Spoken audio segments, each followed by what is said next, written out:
Hello, I'm Tony DeMaria, the editor of JACC, here with the highlights of the December 25th issue.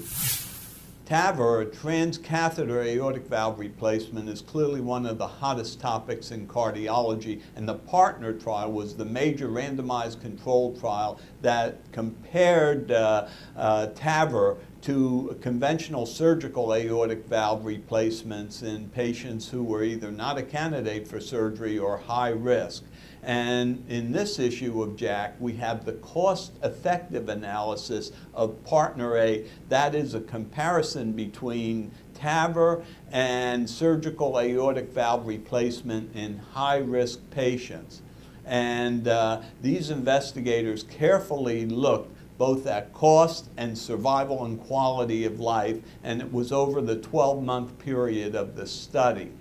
And what they found overall was that the cost effectiveness of TAVR and surgical aortic valve replacement were essentially equal. There was no difference. However, upon sub-analysis, what they showed was a clear increased cost effectiveness of TAVR done through the femoral access approach as compared to the transapical approach. And in fact, for a transcatheter aortic valve replacement done by the femoral route, the cost savings were quite effective, and in 70% of those patients, the cost per QALY was less than $50,000, which has been the generally accepted criteria for something that is cost effective enough to be reimbursed.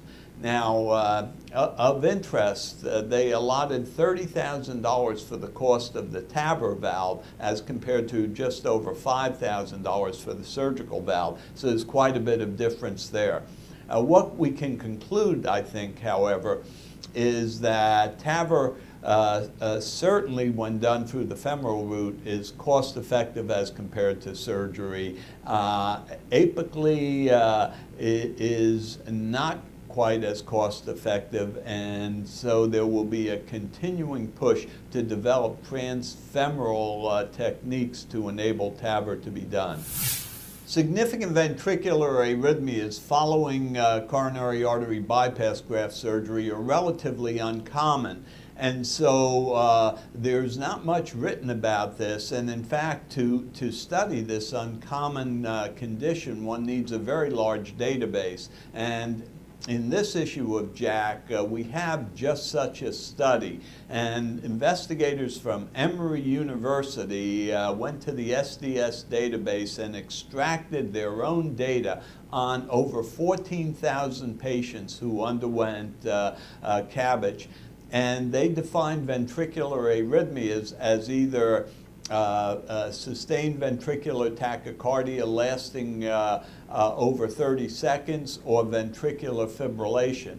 And they found the incidence of ventricular arrhythmias of this nature was actually quite small, less than 2%, about 1.6% in the first 30 days following CABG, again confirming the uncommon prevalence of ventricular arrhythmias following CABG.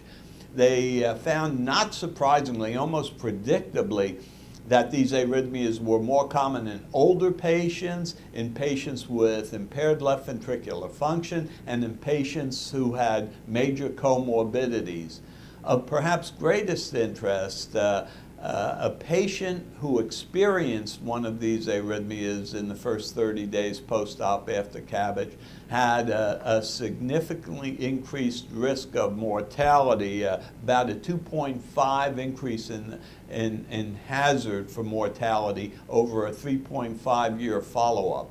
So some contemporary data on the prevalence and significance of ventricular arrhythmias following bypass surgery. One of the burning issues in cardiology is how soon in life to begin statin therapy to reduce the risk of coronary heart disease. And one way to get evidence for this is to look at individuals who are born with mutations, single nucleotide polymorphisms that result in a low LDL level at birth, and then to see how their risk is reduced throughout life.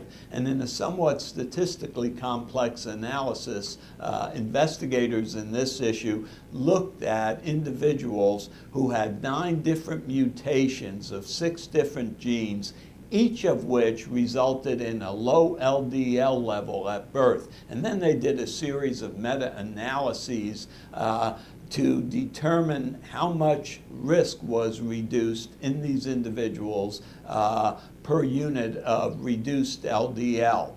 And what they found was really interesting. Bottom line, they found that for an equivalent LDL level produced in an adult by statins, that one would have a 3-fold greater reduction in coronary heart disease events had that same level of LDL been produced younger in life and preferably at birth. So this is important information. There's other data with other mutations that have suggested the same thing. Important information that the sooner LDL level is reduced, the greater the reduction of coronary heart disease. So points to the importance of a really hygienic lifestyle in childhood. So we have some clinically relevant information in this issue of JACC relating to TAVR, relating to ventricular arrhythmias post-CABG, relating to the early point in life at which statin therapy should be initiated. I hope you enjoy reading the entire manuscripts.